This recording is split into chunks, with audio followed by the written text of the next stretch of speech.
Blouse cutting करना तो सभी को आता है, लेकिन डीप नेक में क्या क्या हमें अपना कटिंग में ये ट्रिक लगाना चाहिए वो आज हम यहाँ सीखने वाले। देख सकते हैं यहाँ पे मेरा ये बॉडी मेजरमेंट है और मैंने इसमें ड्राफ्टिंग भी किया है कि मुझे अपने ब्लाउज में किस तरीके का क्या करना है। तो देखिए यहाँ पर हमने अपने कपड़े को डबल फोल्ड करके यहाँ बिछा लिया है। जो हमारा फोल्ड वाला साइड है वो मेरी तरफ है और खुला वाला दूसरी तरफ है। यहाँ देखिए मैंने जो लेंथ है, लेंथ प्लस 1 इंच करते हुए यहाँ पे लिया है एक्स्ट्रा में, क्योंकि यहाँ पे आगे जो ट्रिक लगेगा उसमें हमारा लेंथ बराबर हो जाएगा।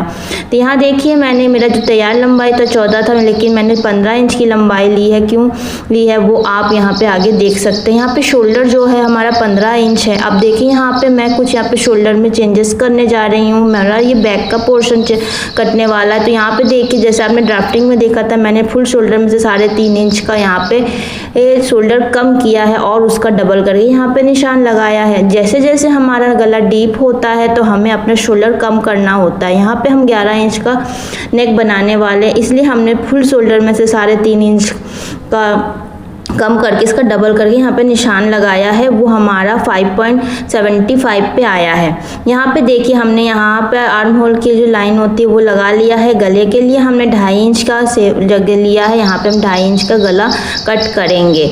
आर्म होल बनाना और हमारा नेक, यही हमारा मेन इसमें होता है कि हमें आर्म होल कितने पे बनाना, शोल्डर कितने पे रखना है और हमारा नेक कितने पे कटेगा। तो देखिए यहाँ पे हमने 5.75 का हमारा शोल्डर लिया है और हमने उससे 2 सूद लाइन ज़्यादा हमने अपना आर्म होल बढ़ा के लिया है। हमेशा ये बात याद रखिएगा, जितना भी हमारा शोल्डर होता है उससे हमारा आधा इंच करीब आर्म होल हमें बड़ा लेना पड़ता है। और उसके बाद अगर कुछ दिक्कत होती है, अगर आर्म होल छोटा बड़ा होता है, उस हिसाब से हमें छोटा 19-20 करना पड़ता है। वो क्योंकि बॉडी सबकी एक जैसी नहीं होती है, बॉडी के हिसाब से हमें अपने कटिंग में, हमारी ड्राफ्टिंग में चेंजेस करना पड़ता है। यहाँ पे हमने 0.25 जितना तिरछा निशान लगाया है। इससे फिनिशिंग बहुत अच्छी आती है। ये भी एक ट्रिक आप समझ सकते हैं। जब भी आप आर्म होल की कटिंग करें तो एक तिरछी लाइन लगाकर उसके बाद इसका शेप दीजिए। अब देखिए यहाँ पे जो भी हमने आर्म होल वाली लाइन खींची थी वहाँ का सेंटर निकाला है और जो हमारा क्रॉस लाइन था वो हमने 1 इंच रखा है। ज़्यादा नहीं रखना है क्योंकि यहाँ पे डीप होने वाला है, तो इसलिए हमें यहाँ पे कपड़ा कम रखना होगा, नहीं तो यहाँ पे जाके कपड़ा इकट्ठा होगा। अब देखिए यहाँ पे हम चेस्ट जो है, हमें चेस्ट में क्या करना है वो यहाँ पे देख रहे हैं। देखिए हमारा जो भी चेस्ट था उसका मैंने 4th निकाला, तो हमारा 4th आया 8.75, क्योंकि हमारा 35 का चेस्ट था तो हमने देखिए 8.75 पे निशान लगा लिया। लेकिन यहाँ पे देखिए हमें कुछ चेंजेस करना पड़ेगा क्योंकि हमारा ये डीप नेक है। यहाँ पे देखिए हमने जो भी चेस्ट है उसमें से 1/2 इंच यहाँ पे हमें चेस्ट कम कर लेना है। आपको हमेशा ये याद रखना है, जो हमारा बैक का पोर्शन होगा उसे हमें अगर डीप नेक है तो 2 इंच छोटा ही बनाना। 2 इंच का मतलब आप अगर आधा इंच डबल में ले लेंगे तो वो हमारे तैयारी में 2 इंच छोटा ही तैयार होगा। तो इस तरीके से देखिए मेरा जो भी आया था 4th करने के बाद हमें यहाँ पे लूजिंग बिल्कुल नहीं ऐड करना है और इसके बाद हमें उसमें से भी जो भी हमारा आएगा चेस्ट का 4th उसमें भी आधा इंच कम कर लेना है। यहाँ पे मैंने आर्म होल भी नाप के देख लिया, परफेक्ट आ गया था। अगर नहीं आया होता तो हम इसको थोड़ा ऊपर नीचे करके एडजस्ट करते।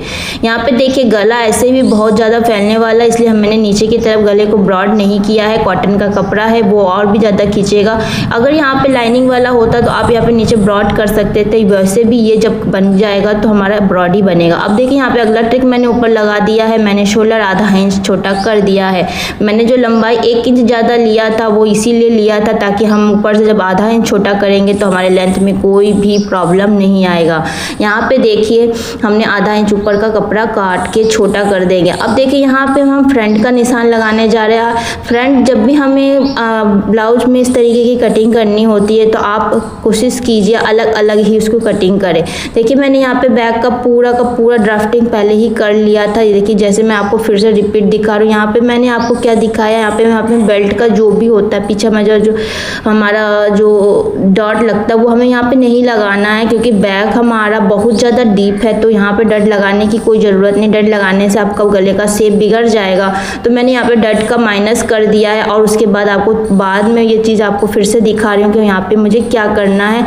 यहाँ देखिए मैंने इसमें अपना नेक के हिसाब से यहाँ पे रख लिया है, कितना हमें नेक रखना है। 11 इंच का मेरा नेक तैयार होगा। यहाँ पे देख सकते हैं कि मैंने यहाँ पे क्या किया है। देखिए यहाँ पे हम अपना फ्रंट की तैयारी कर रहे हैं। फ्रंट में हमको क्या करना है, उसके लिए आपको ये समझना पड़ेगा कि जब हमारा नेक ज़्यादा ब्रॉड होता है तो हमें शोल्डर कम ज़्यादा काटना होता है, मतलब छोटा काटना होता है, और जब हमारा गला छोटा होता है तो हमारा शोल्डर भी थोड़ा बड़ा हो जाता है। उस हिसाब से देखिए मैंने 2.5 इंच अपने फुल शोल्डर में से कम करते हुए उसका हाफ निकाल के यहाँ पे शोल्डर लगाया है। आप समझ सकते हैं यहाँ पे फ्रंट का जो शोल्डर है वो बड़ा ही निकलेगा और बैक का जो शोल्डर है वो हमारा फ्रंट से अपेक्षा कम होगा, लेकिन इससे कुछ भी फर्क नहीं पड़ेगा। वो हम जब नेक बनाएंगे उसमें यहाँ पे एडजस्ट कर लेंगे। जितना शोल्डर हमने पीछे आर्म होल के लिए लाइन हमने जितना पीछे लिया था उतना ही मैंने फ्रंट में ले लिया है। उसके बाद हमने यहाँ पे चेस्ट की लाइन ड्रॉ किया है। देखिए जैसे कि हमने पहले भी बैक में भी किया था, सेम चीज़ मैंने यहाँ पे करके आपको फिर से दिखाया है। यहाँ पे देखिए जो भी हमारा आधा इंच का यहाँ पे देखिए हमने शोल्डर नापा है कि हमारा तैयार शोल्डर कितना है।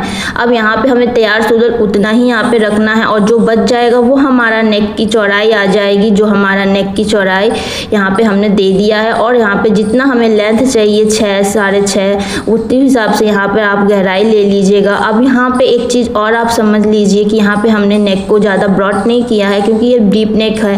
डीप नेक में वैसे भी गला बहुत ज़्यादा फैलता है। यहाँ पे देखिए आर्म होल के लिए सेम बैक का जो भी किया था वही प्रोसेस करना है। सेंटर निकालना है, बस सेंटर से आपको 0.25 जितना बाहर की तरफ जाना है और इसको तिरछा लाइन ड्रॉ करना है। यहाँ पे देखिए जितना हमने पीछे के लिए 1 इंच क्रॉस लाइन लिया था यहाँ पे सिर्फ 1.75 जितना ही हमें यहाँ पे क्रॉस जाना है और दोनों बिंदुओं को मिलाते हुए आपको अपना आर्म होल ड्रॉ कर लेना है। यहाँ पे अब चेस्ट की लाइन हम ड्रॉ करके देखेंगे कि हमारा चेस्ट कहाँ पर आएगा, लेकिन अब यहाँ पे हमें लूजिंग देना पड़ेगा। बैक में हमने लूजिंग नहीं दिया था, बल्कि हमने जो भी हमारा 4th आया था चेस्ट का उसमें हमने हाफ करके माइनस कर दिया था। यहाँ पे हम 1.5 इंच की लूजिंग लेते हुए उसके बाद उसका 4th निकालेंगे और जो आएगा वही हमें यहाँ पे चेस्ट में लगाना है, क्योंकि हमें फ्रंट में यहाँ पे लूजिंग की ज़रूरत होती है। नहीं लूजिंग लेंगे तो हमारा ब्लाउज बहुत टाइट होगा। यहाँ पे हमने जो हमारा चेस्ट था, चेस्ट में मैंने 1.5 इंच को ऐड किया है और उसके बाद उसका 4th निकाल के निशान लगाया है। अब यहाँ से देखिए हमने शोल्डर से अपना अपेक्स पॉइंट निकाला है और जो हमारा शोल्डर टू लोअर चेस्ट है वो निकाला, उसमें हाफ इंच ऐड करके यहाँ पे हमने निशान लगाया है। अगर आप मान लीजिए आपका शोल्डर अपेक्स पॉइंट 9.5 में है, 9.5 पर है तो आप 10 पे लगाएंगे और आपका शोल्डर टू लोअर चेस्ट 12.5 पे है तो आप 13 पे निशान लगाएंगे, क्योंकि हमारे यहाँ पे सिलाई मार्जिन भी जाता है। इस तरीके से देखिए यहाँ पे मैंने ये नाप ले ली है। बाकी वहाँ पे देखिए जो मैंने नेक की तरफ से सीधी लाइन ड्रॉ की थी वहाँ पे हमने भी सिलाई मार्जिन रखी है, क्योंकि अभी बटन लगने हैं। हुक बटन का जो घर बनेगा वहाँ के लिए भी हमें सिलाई मार्जिन चाहिए। अब देखिए यहाँ पे मैंने जो पहला जो हमारा डॉट का मार्जिन लिया था जो चेस्ट की तरफ से सीधा लगता है हमारे नेक की तरफ से, वो हमारा 2.5 इंच पे लिया था। 2.5 इंच पे लेने के बाद बाकी को हमने एक सर्कल बनाकर 1.5 इंच की दूरी पर हमने इसको ड्रॉ कर लिया है और हमारे यहाँ पे चारों के चारों डट पड़ गए हैं। जितना हमने बैक के पोर्शन में आपका एक्स्ट्रा लिया था कपड़ा उतना ही हमने फ्रंट में भी एक्स्ट्रा ले लिया है। यहाँ पे देखिए सिलाई मार्जिन के हमारा कितना ज़्यादा एक्स्ट्रा जो लिया था वहाँ पे निशान लगा लिया। अब यहाँ पे हम इसको बेल्टदार बनाने वाले हैं तो देखिए यहाँ पे हमने बेल्ट का शेप डाल दिया है, क्योंकि जो हमारा नेक की तरफ है वहाँ पे हमने 1 से 1.25 जितना ऊँचा ले सकते हैं और हमने जो किनारे जो निशान था वहाँ से देखिए 0.25 जितना ऊपर चढ़ा। इस तरीके से हमें बेल्ट का शेप दे देना है और यहाँ पे जो नीचे का एक्स्ट्रा कपड़ा है वहाँ पर हम इस पे बेल्ट निकालेंगे। अगर आपका कपड़ा यहाँ पे कम पड़ता है, देखिए यहाँ पे हमें तैयार 15 इंच की लंबाई चाहिए थी तो 15 इंच में हमें 2 इंच एक्स्ट्रा लेना पड़ेगा, क्योंकि अभी दोनों तरफ से सिलाई मार्जिन जाएगी तो 1 इंच तो वहाँ चला जाएगा और 2 इंच नीचे मुड़ जाएगा। इस तरीके से जो भी आपका बेल्ट आ रहा है बेल्ट में आपको 2 से 2.5 इंच एक्स्ट्रा लेकर इसकी आपकी कटिंग करनी है। अगर यहाँ पे आपका कपड़ा कम पड़े तो यहाँ पे जो साइड में मैंने आपको कपड़ा दिखा है वहाँ से आप अपना बेल्ट निकाल सकते हैं।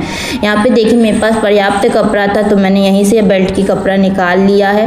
बेल्ट का यहाँ पे हमने कट निशान लगा लिया है। देखिए यहाँ पे हमारा फ्रंट और बैक का पूरा ड्राफ्टिंग हो चुका है, लेकिन अभी यहाँ पे थोड़ा सा ट्रिक बाकी है। यहाँ पे हमें क्या करना है, देखिए यहाँ पे हमने बैक में जो ऊपर का शोल्डर कम किया था इस तरीके से हमें फ्रंट में भी शोल्डर पे जाके अपनी कंधी को थोड़ा कम करना पड़ेगा, नहीं तो यहाँ पर हमारा कंधी ढीली पड़ेगी, कंधी जो हमारा कंधी गिरेगा, ये सारी प्रॉब्लम यहाँ पर आएगी। तो यहाँ पर देखिए हमने फ्रंट में जो लेना है 0.25 मतलब 2 लाइन जितना हमें यहाँ पे कम करना होता है। 2 लाइन जितना मैंने इसको सीधा कम किया है, इसमें मैंने कोई भी तिरछा नहीं किया। लेकिन इसके बाद भी हमारी कंधी से कपड़ा लूज रहता है, तो हमें फिर यहाँ पे 0.25 जितना कपड़ा लेते हुए आपको इसको अब शोल्डर से तिरछा मिलाना है। इसको आपको सीधा नहीं मिलाना है, यहाँ से इसको तिरछा मिला देना है। कुल मिला के आपको देखिए ऊपर जो हमने लाइन ड्रॉ की है ये पूरा कट हो जाएगा। अब यहाँ पे हमें जितना भी कट घटा बढ़ाना करना था वो हमारा हो चुका है। अब हम यहाँ पे कटिंग कर लेंगे, क्योंकि यहाँ पे जो भी हमारा फार्मूला था वो हमने कर लिया। आपको आई होप ये सारी ट्रिक समझ में आई है। आपको बैक के पोर्शन में जितना भी है आपका चेस्ट, उसका 4th निकालना, उसमें कोई लूजिंग नहीं लेनी है, और उसके बाद उसमें से आधा इंच आपको कम करके चेस्ट का निशान लगाना है।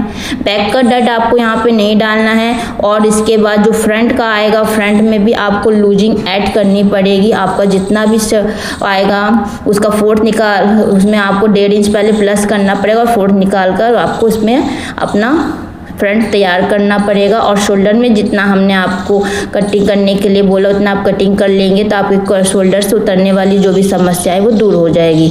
आई होप यहाँ पे मैंने आपको जो जो ट्रिक बताई है वो आपको समझ में 4-5 पॉइंट है जो हमें यहाँ पे कटिंग करते समय ध्यान रखना चाहिए। और इन चीज़ों को अगर आप ध्यान रख के अपने ब्लाउज की कटिंग करेंगे तो डीप नेक में आने वाली सारी प्रॉब्लम यहाँ पे सॉल्व हो जाएगा। और थोड़ी बहुत देखिए बॉडी जो होती है सबकी अलग अलग होती है, तो उसके हिसाब से हमें अपने कटिंग में स्टिचिंग में थोड़ा थोड़ा बॉडी को देखते हुए भी एडजस्ट करना पड़ता। हो सकता है आपका यहाँ पे थोड़ा बहुत लूज रह जाए तो आपको यहाँ पे 1-2 सिलाई एक्स्ट्रा डाल के अपनी फिटिंग को बराबर करना होगा। यहाँ पे देखिए मैंने सारी चीज़ें कटिंग कर ली है। यहाँ पे देखिए मैंने बेल्ट भी निकाल लिया। यहाँ पे जो डट लगेगा उस हिसाब से हमारा बेल्ट की लंबाई ज़्यादा है, तो यहाँ पे हम 1 इंच करीब जितना बेल्ट का कपड़ा यहाँ से काट देंगे ताकि हमारा बेल्ट और कपड़ा जो है वो एक साथ एडजस्ट हो जाए। यहाँ पे जो भी एक्स्ट्रा था वो हमने कटिंग कर लिया है। यहाँ पे जो भी तिरछा विरछा कपड़ा निकला हुआ था वो सब हमने काट लिया है। इस तरीके से देखिए हमारा यहाँ पे पूरा जो ब्लाउज डीप ब्लाउज है वो पैटर्न कट हो चुका है। जो भी कपड़ा हमारा बचा है उससे पर्याप्त मात्रा में हमारा स्लीव्स का कपड़ा बचा हुआ है, वहाँ पे हम इसको कटिंग कर लेंगे। स्लीव्स के लिए मैंने पहले ही वीडियो अपने चैनल पे वीडियो डाल के रखा है, आप वहाँ पे जाके सर्च कर सकते हैं। मैं इसका लिंक आपको इसमें दे दूँगी, आप वहाँ पर जाके देखिएगा। अगर आपको ये वीडियो अच्छी लगी हो तो आप मेरे वीडियो को लाइक कीजिएगा, और अगर पहली बार देख रहे हैं तो यहाँ पर मुझे सब्सक्राइब कीजिएगा, क्योंकि इस तरीके की सिलाई से संबंधित सुंदर सुंदर जानकारियाँ मैं आपके लिए ज़रूर हमेशा लेकर आती हूँ। मेरी एक छोटा सा चैनल है, इसलिए मेरे इस तरीके के वीडियो पाने के लिए आप मेरे वीडियो में बने रहिए।